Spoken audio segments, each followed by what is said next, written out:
안녕하세요. 저는 안산에 살고 있는 36살 여자입니다.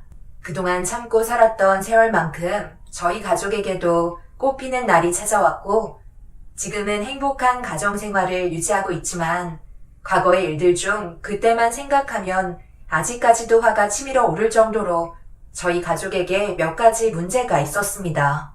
먼저 저희 큰언니가 결혼을 시작으로 둘째 언니, 셋째 언니까지 전부 줄줄이 결혼식을 올렸던 적이 있었어요. 그 이유는 첫째 언니가 변호사인 형부를 만나면서 큰형부의 소개로 둘째, 셋째 언니까지 같은 회사 로펌 변호사를 소개받아 결혼을 하게 되었거든요. 당연히 저한테도 괜찮은 남자 연결해 준다고 했었지만 저는 이미 오래전부터 만나오던 남자가 있었어요. 하지만 저희 식구들은 그 사람을 별로 마음에 들어하지 않았었어요.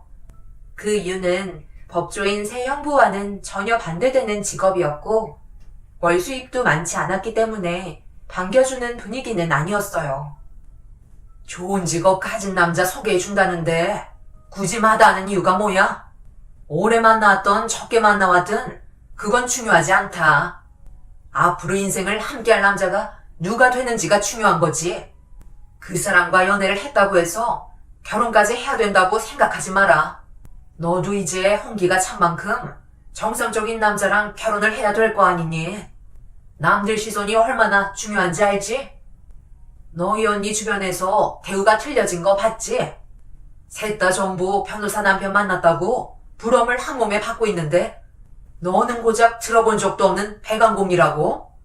월급도 꼴랑 200원짜리 받는다며? 그 정도 돈으로 어떻게 생활이 된다는 거야? 너희 형부들 봐라. 월 7, 800 정도 받는다던데 몇 년만 경력이 쌓이면 자연스럽게 월급이 오르고 그렇게 되면 월 1000만 원은 그냥 펀다는 건데 네가 만난다는 그 남자는 몇 년 지나도 거의 비슷한 수준의 월급 받는 거 아니니?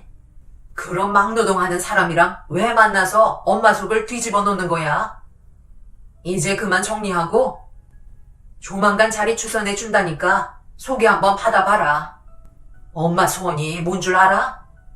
사위네 전부 다 법조인으로 만드는 게 엄마가 평생 바라는 거다. 이제 마지막으로 너만 해결하면 되는데 왜 이렇게 속을 썩이는 거니? 싫다니까요. 저는 그런 분위기의 남자 별로 좋아하지 않아요. 그리고 무조건 법을 다루는 사람이라고 해서 그 사람이 좋은 남자라고 확신할 수 있어요? 엄마는 남들이 보는 시선을 중요하게 생각하지 마시고 그 사람의 내면을 보는 눈부터 키우셔야겠어요. 엄마는 제가 만나고 있는 남자를 별로 좋아하지 않으셨어요.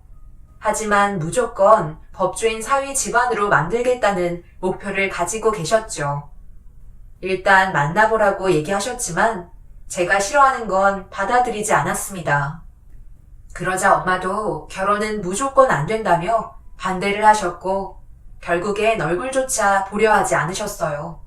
저는 엄마의 욕심을 채워주기 위한 하나의 수단으로 생각하면 안 된다고 얘기하면서 몇 번이나 좋게 설득을 하려 했지만 쉽게 풀리지 않았고 이런 고민을 잘 알고 있던 그때의 남편이 부를 때까지 기다리는 것보다 찬물을 맞아도 찾아뵈서 인사드리는 게 좋을 것 같다며 호랑이 굴에 들어가려는 생각을 가지고 있었습니다.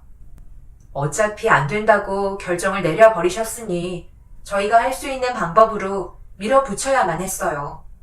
그렇게 무작정 인사를 드리러 찾아뵙게 되었고 저희 돌발 행동에 많이 당황하신 엄마는 급하게 가족들을 전부 다 집안으로 약속 시간보다 일찍 불러드렸네요.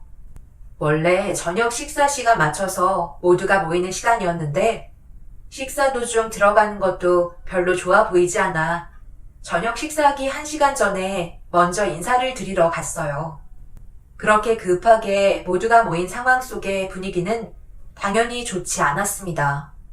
저희 아빠는 그래도 제가 사랑하는 사람이라고 용기 내서 데려온 부분에 대해 높은 점수를 주셨고 가족이 모이기 전에 따로 방에 들어가서 개인적인 대화를 주고받고 계셨어요. 그리고 엄마는 나중에 따로 얘기 좀 해야 될 것 같다며 돌발 행동을 한 저에게 화가 많이 난 상태셨어요. 1시간 정도 지나자 언니와 형부들이 저녁 식사 겸 제가 만나고 있는 남자가 누군지 궁금해서 한자리에 모이게 되었고, 거실 밖이 시끄러워지자 아빠와 그 사람이 방에서 나왔네요. 다행히 아빠의 표정은 나빠 보이지 않았고, 그렇게 모두가 모여 식사를 하려 하는데 첫인사 자리에서부터 엄마의 차별이 시작이 되었습니다. 엄마, 이 사람은 식사하지 말라는 거예요? 왜 숟가락 젓가락을 올려주지 않는 거예요? 이건 너무하잖아요. 생각해봐라. 초대받지도 않은 상태에서 갑자기 우리 집에 찾아왔고 많은 식구들 앞에 앉아 시선을 한 몸에 받고 있는데 음식이 코로 들어가는지 입으로 들어가는지도 모를 거 아니야? 그래서 떠준 밥이 아까울까봐 아예 준비하지 않았는데? 이 사람이 정말 유치하게 이럴 거야? 빨리 준비해주지 못해? 당신이 이런 행동을 보이는 게 우리 집안의 이미지를 깎는 거라고? 엄마는 투덜거리시면서 숟가락과 젓가락을 내어주셨고, 언니들은 아빠가 챙겨주시는 모습을 보곤 인사 온 사람을 대놓고 째려보고 있었어요. 형부들도 썩 마음에 들어하는 눈치는 아니었네요. 이런 안 좋은 분위기 속에서 꿋꿋하게 차려놓은 밥상의 음식을 먹으며 아무렇지도 않은 듯 행동하고 있었어요.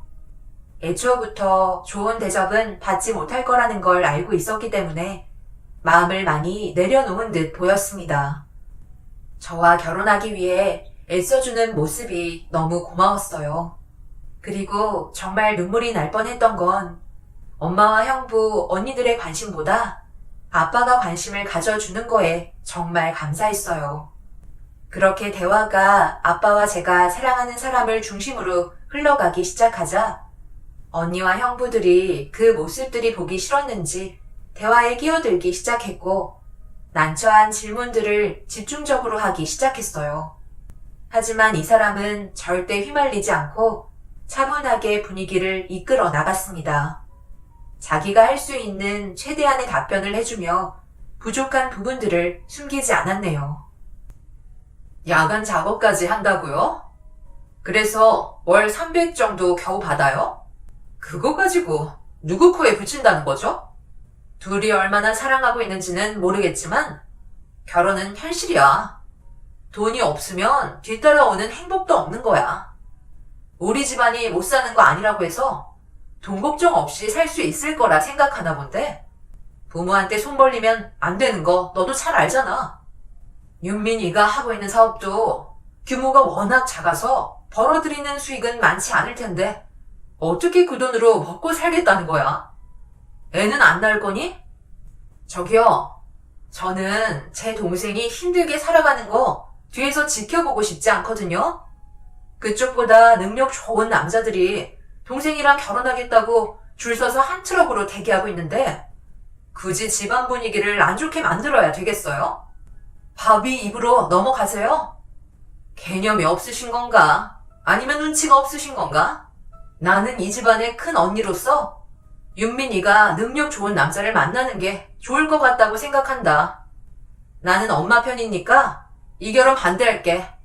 세상에 널린 게 남자인데 하필 막루동기는 배강공이라니. 너는 우리 집안에 오점을 남기고 싶은 거야? 제발 잘 좀 생각하고 행동해. 막내라고 오냐오냐해서 키워서 그런가? 뭐든 자기 멋대로 행동하려는 게 보인다니까. 저기요, 저희 집안이 지금 어떤 상황인지 대충 이해 가시죠?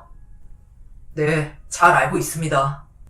저희 집안이 워낙 가난해서 가진 것도 없고 배운 것도 없어서 제 앞에 계신 분들과는 확실히 비교 자체가 되지 않겠죠. 그래도 저에게는 아직까지 젊음이라는 게 있잖아요.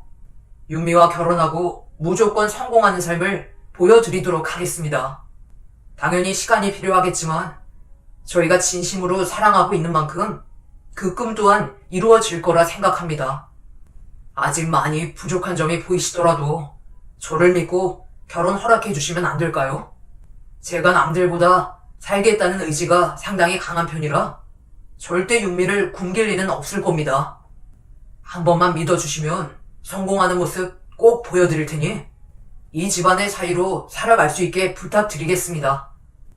분명 저도 한 식구가 되면 도와드릴 수 있는 부분들도 정말 많을 거예요. 그래봤자 그쪽은 백안공이라는 타이틀에서 벗어날 수 없고 집안의 격을 떨어뜨리는 사회일 뿐이야.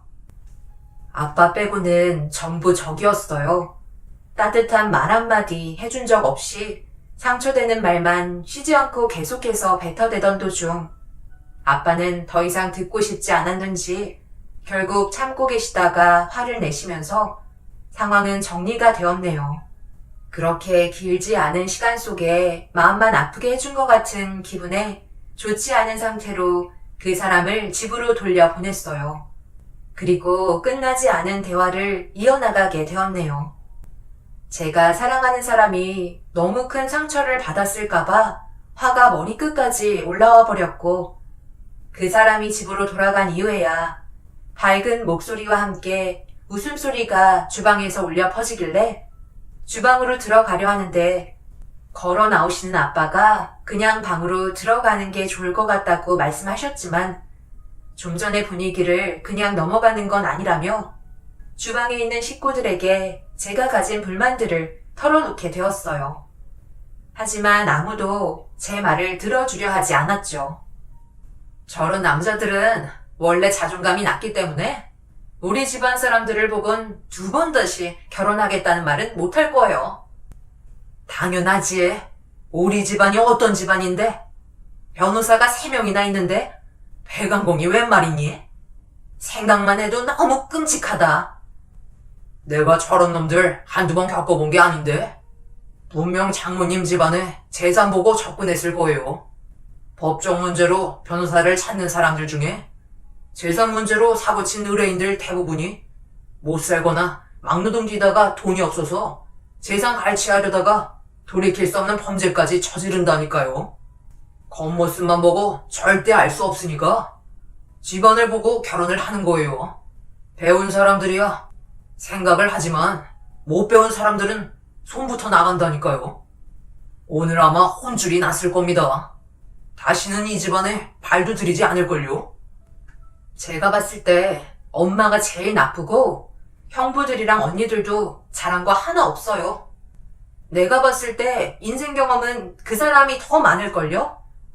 배운 사람이면 뭐해? 하는 행동들이 사람이 안 되어 있는데 돈 없고 배우지 못한 사람은 결혼도 하지 말라는 거예요?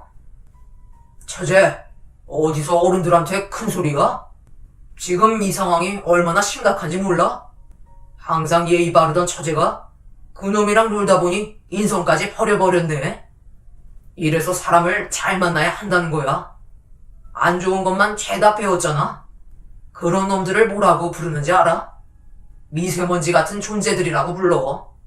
바람 불면 날아가는 존재들. 가진 것 없어서 일상이 머리 숙여 굽신거리는 존재들이잖아. 오늘 그 사람은 한 번도 굽신거린 적 없이 당당하게 할 말 다 하고 자신감 있는 모습을 보여줬는데요.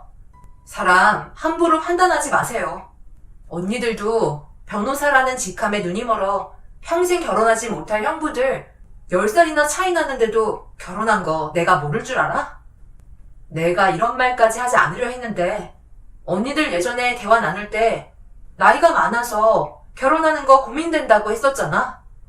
10살 차이 나는 늙은이들 변호사 아니었으면 거들떠도 안 봤다고 뒤에서 형부들 욕하는 거 내가 못 들었는 줄 알아? 내가 듣기론 형부들 선자리에서도 인물이 너무 안 좋아서 나중에는 만날 여자들도 없을 만큼 변호사 말곤 내세울 거 하나 없었는데 언니들은 아쉬운 대로 변호사라는 타이틀 하나 때문에 시집 간 거 아니야? 차라리 그렇게 살 바엔 가진 거 없어도 진심으로 사랑하고 있는 사람과 만나서 행복하게 사는 게 100번 1000번 낫다고 생각하는데 언니들은 형부들의 껍데기만 좋아하는 거라고. 결국 홧김에 언니들이 형부들을 상대로 나눴던 대화를 입 밖으로 꺼내게 되면서 집안은 난리가 나고 말았어요. 그 사람이 잘못한 건 하나도 없었는데 사람의 인격을 깎아내리는 건 잘못됐다고 판단했었어요. 그렇게 한바탕 난리가 난 이후 아빠의 중재로 모든 상황이 정리가 되었지만 그날 이후 저는 가족과 안 좋은 관계를 유지하게 되었고 엄마는 제 인생 제가 알아서 사는 거니 나중에 후회하지 말라며 저희 결혼을 허락해 주셨고 그날 이후부터 보란 듯이 잘 지내는 모습 보여드리기 위해 열심히 살아가면서 남편도 저희 집안에 능력이 되는 만큼 최선을 다하고 있었어요. 하지만 처음 인사를 드리러 갔을 때부터 워낙 안 좋은 시선으로 각인이 되어 있던 터라 몇 년이 지나도 좋은 관계를 유지할 수가 없었어요. 그런데 엄마의 마음을 사로잡을 만한 사건이 하나 터지게 되었고 그날 이후 형부들에게는 더 안 좋은 시선으로 찍히게 되었습니다. 갑자기 이게 무슨 일이야? 빨리 어떻게 좀 해봐라. 왜 거실이 전부 물바다가 된 거야? 사이가 셋이면 뭐해? 아무것도 못하고 멀뚱멀뚱 서 있기만 하고 뭐라도 해봐야 할 거 아니야? 집안을 한강으로 만들어야 속 시원하겠어? 머리만 쓸 줄 알았지. 뭐 하나 잘하는 게 없어. 당신 뭐하고 있어?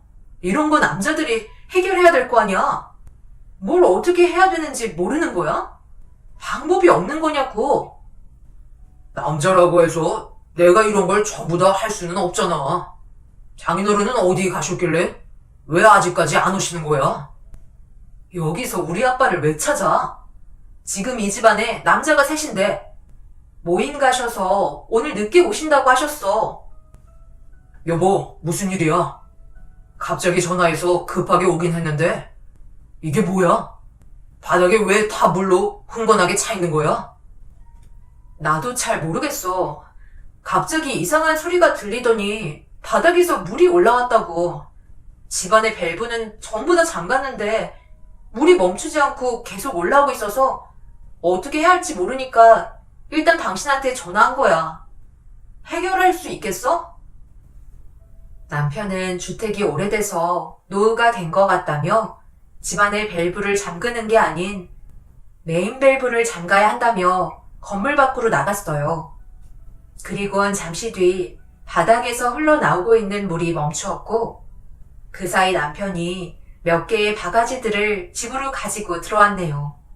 남편은 양말을 벗고 바지를 걷어 올린 뒤 물에 젖지 않으려고 의자에 올라가 있는 형부들에게 바가지를 하나씩 나눠주더니 바닥에 있는 물을 전부 다 화장실로 퍼 날라야 할 것 같다며 의견을 내자 형부들은 남편의 말을 듣기 싫었는지 바가지를 바닥으로 던지면서 이런 걸 왜 변호사인 자기들이 해야 되냐고 손가락 하나 까딱하지 않으려 하자 엄마가 그 모습을 보곤 갑자기 소리를 지르시더니 집안의 가구가 다 젖었는데 두 손 놓고 있을 거냐며 형부들을 의자에서 끌어내리셨습니다.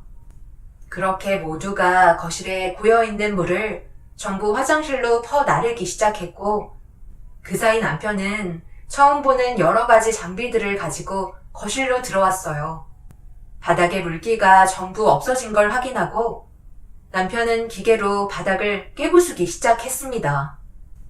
그런 광경을 처음 본 저희들은 묵묵히 지켜보고 있는데 남편이 형부들한테 장갑과 자루를 한 개씩 건네주었어요. 그리고 바닥에 깨부순 파편들을 전부 다 주워달라며 지시를 내리자 엄마의 눈치를 보면서 남편이 작업하고 있는 주변에 깨진 파편들을 자루에 담고 있었네요.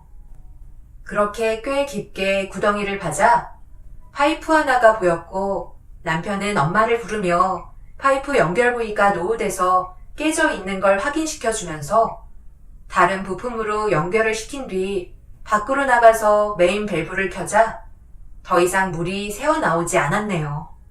그걸 확인하게 된 엄마는 놀라기도 했지만 남편은 창고에서 바닥에 깔고 남아있던 대리석과 시멘트를 가지고 집 안으로 들어오더니 바닥을 깨부쉈던 곳을 원상복구까지 깔끔하게 해두자 그런 모습을 보곤 저희 남편을 새롭게 보게 됐는지 그날 처음으로 남편에게 고생했다며 제대로 된 상차림을 내어주셨네요. 옛날부터 집안에 남자 한 명은 손이 야무진 사람이 있어야 한다더니 그 말이 딱 맞아 떨어지네. 어쩜 이런 큰일을 혼자서 척척 해내는 거야. 이런 실력을 가지고 있으면 평생 굶고 살 일은 없겠네. 그러고 보니 우리 집도 너희 아빠가 처음으로 지은 집이라서 애착이 심하시거든. 그러다 보니 다른 집으로 이사를 못 가는데 하필 너희 아빠가 없을 때 이런 일이 터져서 얼마나 걱정이 많았는데 단번에 해결을 해주니 내가 얼마나 안심이 됐는지 모른다. 저놈들은 하나같이 팻만 굴릴 줄 알지 뭐 하나 제대로 하는 게 없어. 이번 일로 엄청 실망했다. 할 줄 모르면 옆에서 거들기라도 해야지. 집안의 가구가 쳤든 말든 의자에 올라가서 내려오지 않으려 해? 남자가 셋이나 있었는데 어떻게 하는 짓들이 전부 다 똑같아? 엄마, 그만 좀 해요. 가뜩이나 이 사람 오늘 일 때문에 기가 많이 죽었는데 꼭 그렇게 얘기하셔야 돼요? 내가 틀린 말 했어? 남자가 하나만 잘해선 쓸모없다. 뭐든지 다 잘해야 되는 거야. 이번에 정말 크게 느꼈다. 엄마는 제일 중요한 집을 고쳤다는 거에 많은 충격을 받으신 것 같아 보였어요. 언젠가 기회가 올 줄 알았지만 확실하게 점수를 얻을 수 있는 사건이었고 그날 이후 엄마의 1순위는 저희 남편으로 바뀌게 되었네요.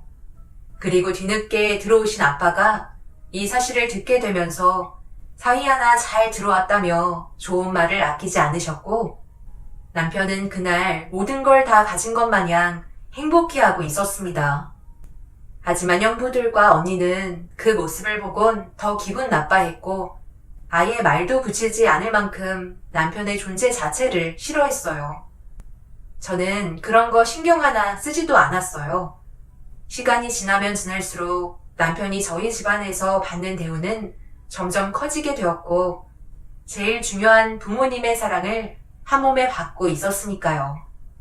그런데 그런 부분들이 형부들은 질투가 났는지 설날에 해선 안 될 행동을 저지르고 말았네요. 천장에 배관을 고정하고 있던 나사가 빠져서 새롭게 박아야 하는데 사다리를 잡아줄 사람이 필요해서 형부들에게 도움을 요청했고 이왕 시작하는 거 배관을 고정하고 있는 나사들을 전부 다 점검을 하고 있었어요.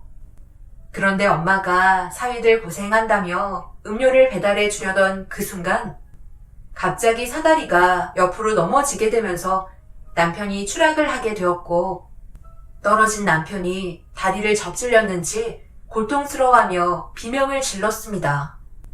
제가 뒤에서 전부 다 지켜보고 있었는데 큰형부가 사다리를 옆으로 넘겨뜨리는 걸 두 눈으로 목격했다고 설명하고 있는데 자기는 모른다는 눈빛으로 회피하고 있었고 둘째, 셋째 형부도 큰형부의 편을 들어주면서 다리를 부여잡고 있는 남편을 향해 꼬시다는 눈빛을 보내고 있었네요.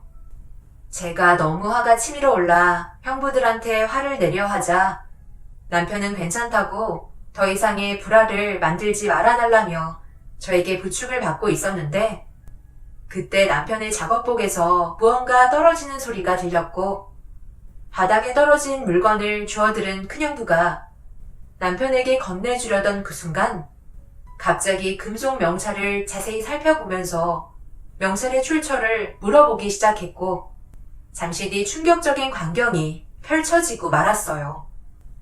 동서가 왜 우리 로펌 VIP 명찰을 가지고 있는 거지? 여기 적혀 있는 건 자네 이름이잖아. 우리 로펌에서도 몇 명 없는 건데. 뭐라고? 그럼 엄청 높은 위치에 있다는 거 아니야? 윤미 너는 지금 이 상황 알고 있었던 거야? 아니, 나도 몰랐는데. 그게 그렇게 중요한 건가? 당신이 형부회사의 VIP 명찰을 왜 가지고 있는 건데? 나는 형님들이 이 로펌에 소속이 되어 있는지 몰랐네. 이거 로펌 대표님이 주신 건데 몇 년 된 거 같은데 형님들은 나랑 대화 자체를 나누지 않으시니까 그곳에서 근무하고 계시는지도 모르고 있었지. 이번에 내가 계약하게 된 곳이야. 예전에 견적을 넣었었는데 입찰이 돼서 1년간 최선을 다해 관리해드렸더니 VIP 명찰을 주시면서 앞으로 꾸준하게 계약을 유지하게 돼서 지금까지 로펌 건물 관리해주고 있는데 아마 나는 형님들과 만나기 힘들어서 그동안 못 봤던 거야. 자네, 이 명찰이 뭘 뜻하는지 알아? 우리 건물에서 이용할 수 있는 모든 걸 금전적인 요구 없이 전부 다 사용할 수 있는 거라고. 네, 알고 있어요. 대표님한테 그렇게 들었습니다. 그런데 저는 야간에 회사 직원들 전부 다 퇴근하고 팀원들끼리 들어가기 때문에 딱히 이용할 일이 없더라고요. 부담 갖지 말고 시설 전부를 사용하라고 얘기하셨지만 아직까지 조심스러운 부분이 있네요. 남편이 팀원들과 사업을 하기 시작하면서 정말 많은 곳에 견적서를 넣었었고 바쁘게 살아오면서 최선을 다해 노력해주는 모습에 입소문이 났었는데 그때 견적 한번 보겠다고 했던 로펌 회사가 형부들이 일하고 있는 로펌 회사였던 것 같았어요. 저도 모르고 있었고 회사 일이라 남편도 딱히 얘기하지 않았었는데 상황이 이렇게 흘러가게 될 거라곤 몰랐었네요. 남편이 가지고 있던 VIP 명찰은 손에 꼽힐 정도로 로펌 직원들 사이에서도 대표에게 명찰을 받기란 하늘의 별 따기인 만큼 아무나 가질 수 없는 거였고 형부들이 부러워하자 덩달아 언니들까지 부러워하고 있었습니다. VIP 명찰 하나면 건물 안에서 외식도 할 수 있고 외제차까지 무상으로 전부 다 이용할 수 있는 여러 가지 권한들이 정말 많았었어요. 회사에서 금전적으로 지불해야만 이용할 수 있는 것들을 전부 다 무상으로 이용할 수 있는 명찰이었죠. 거기에다가 가족들까지 함께 누릴 수 있는 특권이 있었기 때문에 언니들은 로펌 건물 내에 있는 피부 관리와 마사지를 받고 싶었는지 남편의 명찰에 욕심을 내기 시작했어요. 그런데 첫째 형부가 저에게 한 달에 벌어들이는 수입에 대해 갑자기 물어보면서 난감한 상황이 발생이 되었어요. 그동안 말을 하지 않았었지만 형부들이 합친 월급보다 남편이 사업으로 버는 금액이 훨씬 많았기 때문에 아무 말 하지 않고 입을 닫고 있었거든요. 저희가 굳이 말할 필요도 없었고 그렇게 해봐야 집안의 불화만 커질 것 같아 항상 평소처럼 소박하게 지내왔어요. 그런데 첫째 형부가 회사 로펌에 건물 관리직으로 들어온 것도 대단한데 VIP 명찰까지 가지고 있다는 건 대표님에게 많은 관심을 받고 있는 거 아니냐며 계속 집착하며 한 달 수익을 물어보길래 어쩔 수 없이 형부들이 벌고 있는 월급의 3배 정도 된다는 말만 했습니다. 남편이 관리하고 있는 건물이 한 개가 아니고 항상 다르기 때문에 정확한 금액을 알려주지는 않았지만 3배라는 금액을 듣는 순간 언니들은 경악을 했고 엄마도 저희 남편이 벌어들이는 수익에 입을 다물지 못했습니다. 집안은 남편이 떨어뜨린 명찰 하나에 난장판이 되었지만 그 명찰을 확인한 순간부터 남편에 대한 대우는 너무나도 달랐어요. 그리고 가족들은 VIP 명찰을 이용하기 위해 거머리처럼 달려들기 시작했죠. 하지만 제가 형부와 언니들을 밀쳐냈고 저희 남편을 막대한 형부네 가족들을 받아주지 않았습니다. 그날 이후 남편의 대우는 180도 바뀌었지만 언제나 한결같이 변함없는 모습으로 남편은 사위의 역할에 최선을 다하면서 묵묵히 살아오고 있네요. 사람은 겉모습만 보고 모든 걸 판단할 수 없듯이 그 사람의 진짜 내면을 봐야 한다고 생각합니다. 자신보다 여러 가지로 부족하다고 그 사람을 낮게 본다면 나중엔 분명 후회하는 일이 뒤따라올 수 있다는 걸 제 사연을 통해 많은 분들께서 느끼셨으면 좋겠네요. 오늘 하루도 가족분들과 좋은 시간 보내시길 바랍니다. 감사합니다.